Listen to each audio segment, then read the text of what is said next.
The fluorescent lights buzzed overhead, casting a sterile glow across the interrogation room. Ethan sat in the hard metal chair, his wrists cuffed, fingers twitching nervously. His face was pale, eyes hollow, and hair sticking in clumps from sweat.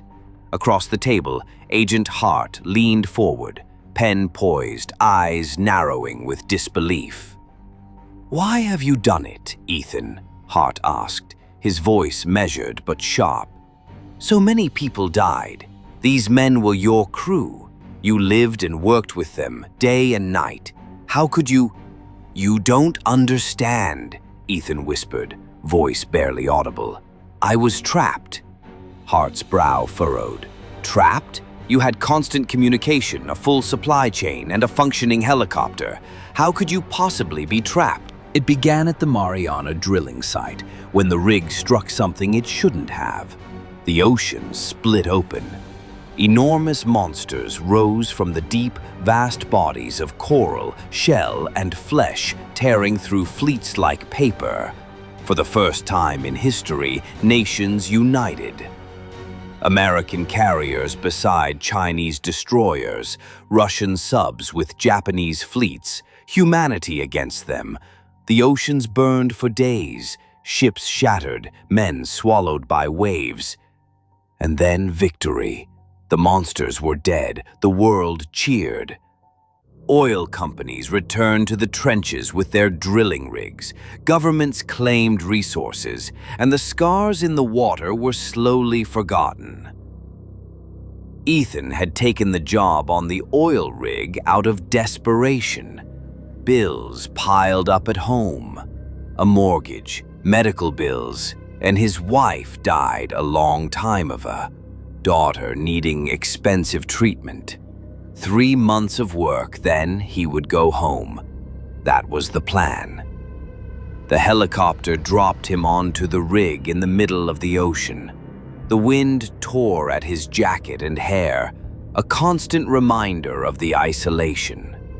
Miller, a lean man with sun-etched lines on his face, was the first to greet him. "First time offshore?"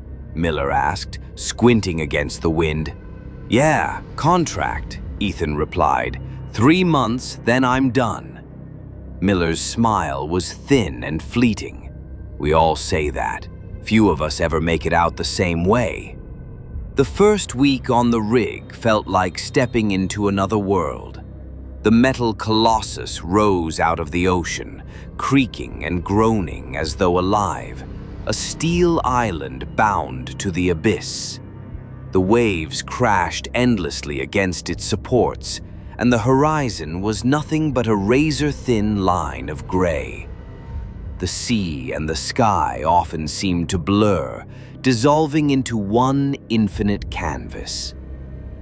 Ethan tried to settle into the rhythm, long shifts maintaining pipes and machinery, evenings in the mess hall where the fluorescent lights hummed and the smell of burnt coffee never seemed to fade, and then the suffocating sleep in narrow bunks shared with snoring men.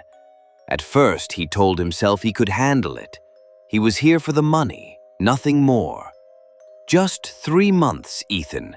We'll get through this. Keep your head down, earn the money, come back home." But by the 8th day, little things began gnawing at him. It started with the mug. He remembered it clearly, a chipped ceramic mug with the faded logo of some old oil company.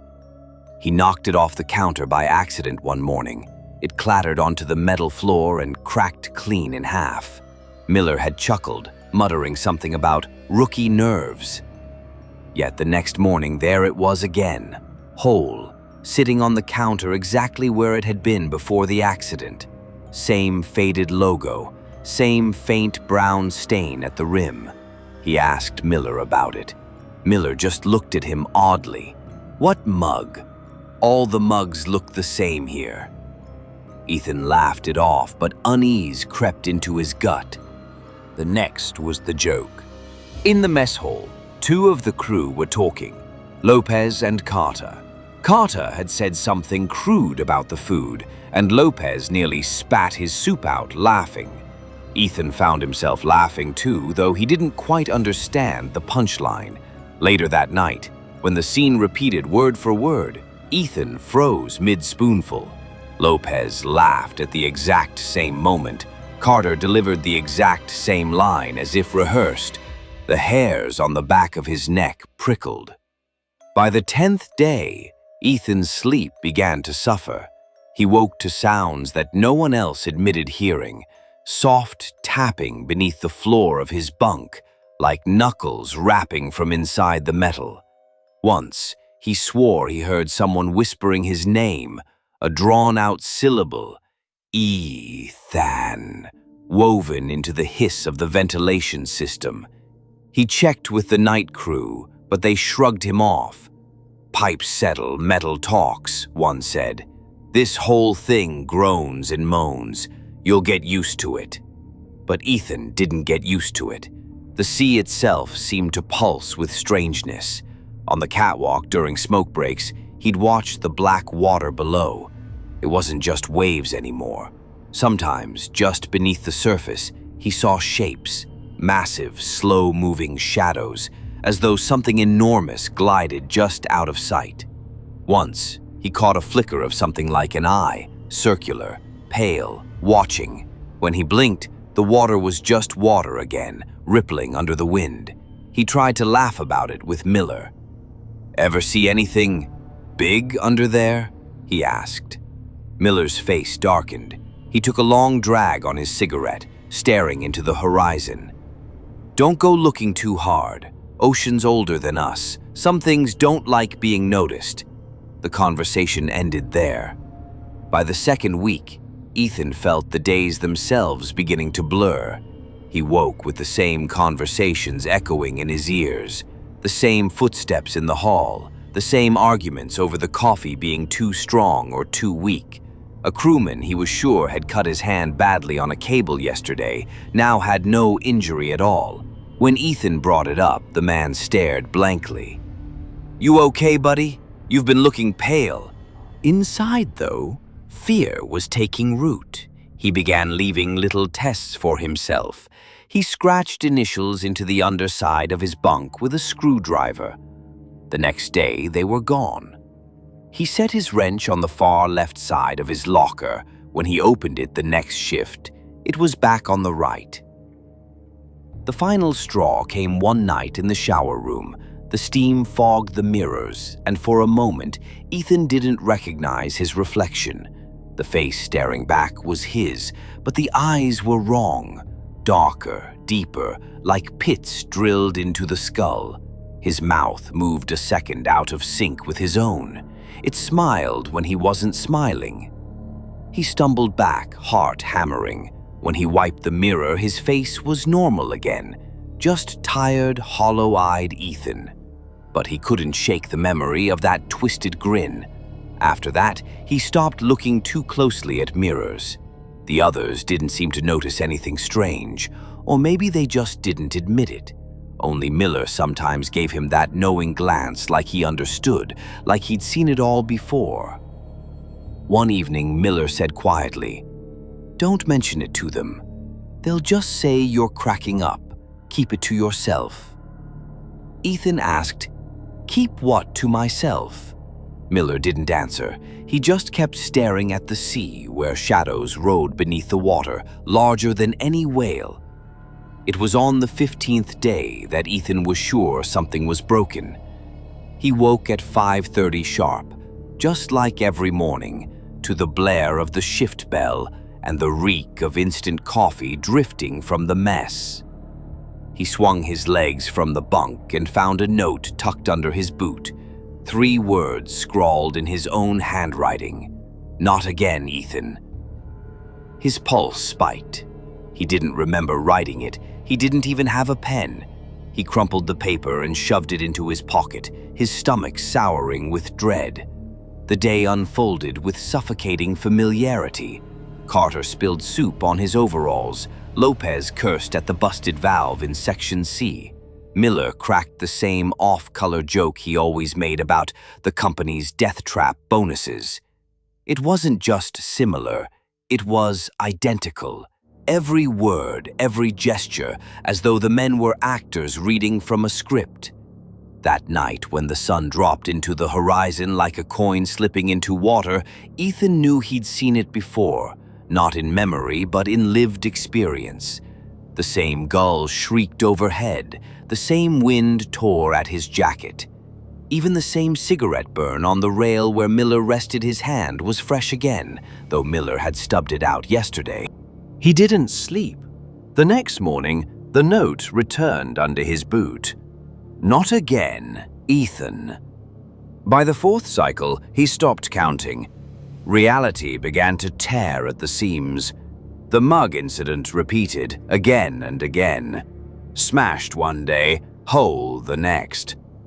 A crewman fell from a ladder and broke his arm. Ethan saw him screaming, bone jutting wrong under the skin. Yet by the next loop, the man was fine, laughing in the mess hall. The accident never happened. When Ethan tried to warn the crew, they looked at him like he was mad. "You must have dreamed it," Lopez said, smirking. "Too much coffee." But Miller wasn't smirking. Miller only studied him, quiet, his jaw working. Later, on the catwalk, Miller said, "Don't fight it. Fighting makes it worse." "What do you mean, worse?" Ethan demanded. Miller didn't answer. He only flicked his cigarette into the Black Sea. For a second, Ethan swore he saw the ember swallowed by a huge rippling shape that rose beneath the water. Not quite a wave, not quite a creature. Sleep became a prison. In dreams, Ethan walked the rig's corridors endlessly, doors leading nowhere, ladders looping back onto themselves. Sometimes he found crewmen standing in the dark, their eyes milky white, mouths whispering things he couldn't hear. Once he opened a hatch and found himself staring into a vast eye, round, pale, rimmed with scars that filled the sky. He woke, gasping, but the sound of water sloshing against the hull seemed to carry a faint heartbeat. He tried leaving messages for himself, scratched warnings into the bathroom stall, carved a tally of days into his bunk. Each reset, they vanished. Only the mysterious note returned. "Not again, Ethan." On the 9th loop, he found a second note. "Listen to them." That night, he heard voices in the sea. Not whispers, not hallucinations, but voices, low and guttural, vibrating through the metal of the rig. Words he couldn't understand, though they coiled into his bones like a fever. He pressed his ear to the floor, and for a moment he thought he understood. A rhythm, a cadence, like language spoken through tides. When he pulled back, his nose was bleeding. Then came the death. Lopez. Ethan watched it happen. Again, again, again. In one loop, Lopez's hand slipped near the drill, dragged screaming into the machinery. In the next, a cable snapped and crushed him against the wall. Another, he simply vanished. 1 second at Ethan's side, the next gone, leaving only his hard hat rolling across the deck. Every reset, Lopez was back at breakfast, slurping cereal as though nothing had happened. But Ethan couldn't unsee the deaths. He began avoiding Lopez altogether, heart racing whenever the man laughed or spoke. Sometimes, in the corner of his vision, he swore Lopez's skin looked gray, his teeth too sharp. Once, he tried to walk off the rig during a reset. He climbed down the maintenance ladder to the lower platform, staring at the black water.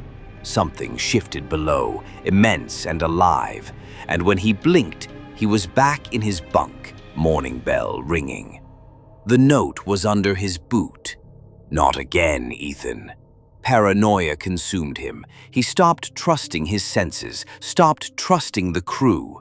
Were they real? or only shadows, puppets repeating roles? He cornered Miller one night, gripping him by the collar. "Do you know?" Ethan hissed. "Are you part of this?" Miller didn't fight back. He only looked at him with weary eyes and said, "The ocean doesn't forget, Ethan. It remembers us all." The notes became clearer. They no longer appeared only under his boot.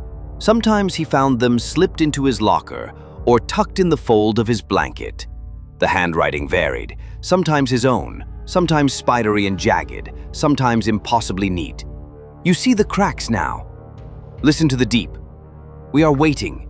He burned one of the scraps in the mess hall stove, but when the loop reset, the same note was in his pocket again, unburned, pristine. The voices in the metal grew stronger, no longer whispers, but half-formed words, deep and resonant, like the sea itself was breathing language into the rig. He caught fragments. Parasites. Flesh. Guardians. Broken. The syllables rattled his teeth, made his bones ache. Sleep abandoned him completely. When he closed his eyes, he saw visions. At first, they were fragments, jagged cliffs beneath endless water, forests of bone-white coral, shadows of massive creatures drifting like leviathans in the dark. Then, the visions sharpened into clarity. He saw guardians, towering beings with eyes like moons, armored in shells of stone and kelp, collapsing under human drills, writhing as machinery tore through their flesh. Their cries weren't screams, but earthquakes, shuddering the ocean floor. And then he saw himself, standing not on the rig, but on some endless seabed. His skin was pale, veined with roots that burrowed into the sand. He was part of the earth. He was something more or less. He woke gasping, hands trembling, nails bleeding from clawing at his sheets. The first true contact came during a reset in the shower room. The steam swirled, and when Ethan looked into the fogged mirror, it wasn't his face looking back this time. The reflection was darker, hollow, filled with shifting shapes. The mouth moved, but it wasn't his own. The voice filled the room, not through air, but through bone. "They killed what was never theirs to touch." Ethan's breath hitched. Who are you?" The reflection tilted its head, water dripping upward instead of down. "Guardian. Memory. Wound.